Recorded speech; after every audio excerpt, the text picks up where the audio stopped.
Di balik lebatnya hutan dan magisnya suasana pedesaan Jawa, selalu ada ruang untuk cerita yang tidak cuma mistis, tapi juga rawan disalahartikan.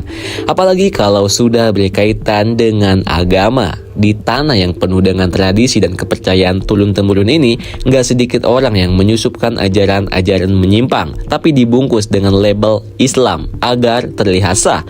Fenomena seperti ini udah lama ada, tapi belakangan ini muncul lagi dengan wajah baru yang lebih modern, lebih mengkilap dan sayangnya makin menyesatkan. Salah satu yang lagi ramai dibahas adalah fenomena gus-gusan. Ini adalah sebutan buat orang-orang yang ngaku-ngaku punya nasab atau keturunan dari ulama besar atau bahkan tokoh agama berpengaruh. Padahal faktanya belum tentu jelas gitu. Mereka sering tampil karismatik, pakai gamis panjang, pakai jas, punya followers banyak dan doyan banget dikasih petuah-petuah di media sosial. Tapi ketika dicek ajarannya, malah banyak yang nggak nyambung sama tuntutan Islam yang lurus. Bukan ngajarin tauhid, tapi malah membangun kultus individu. Mereka dieluk-elukan seolah paling suci. Kata-katanya dianggap sabda, bahkan bisa melampaui dalil.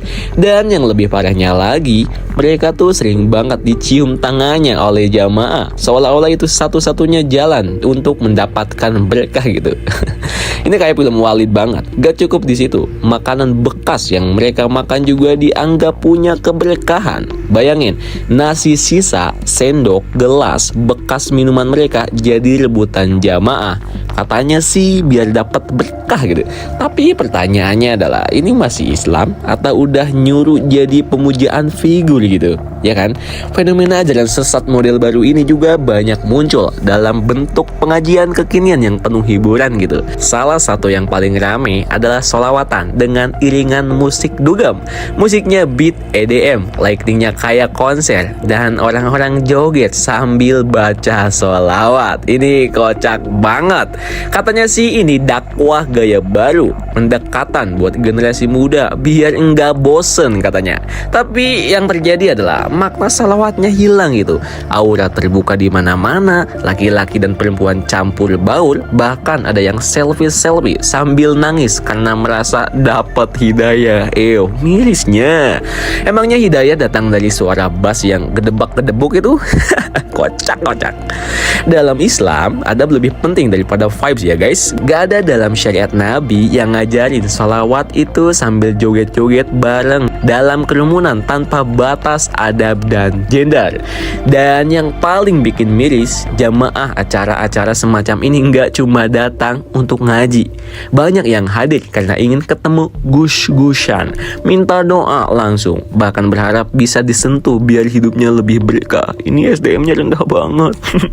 Beberapa di antaranya rela ngasih semua yang mereka punya, uang, tenaga, bahkan waktu untuk keluarga, karena mereka percaya guru ini bisa memberi keselamatan dunia akhirat. Aduh, IQ mereka kemana sih?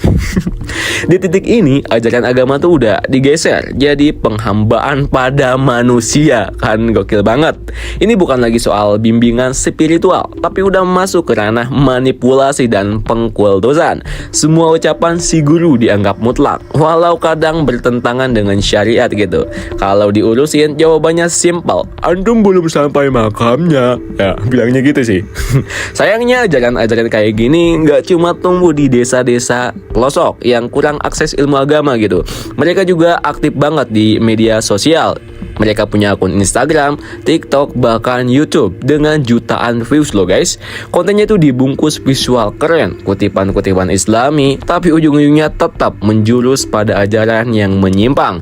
Ada juga yang pakai metode seminar motivasi, spiritual healing, coaching Islam, dan lain-lain gitu. Semuanya tuh dikemas seolah-olah Islami banget. Padahal intinya cuma ngumpulin massa dan memperkuat pengaruh si toko. Ya tentunya buat cuan juga nggak sih?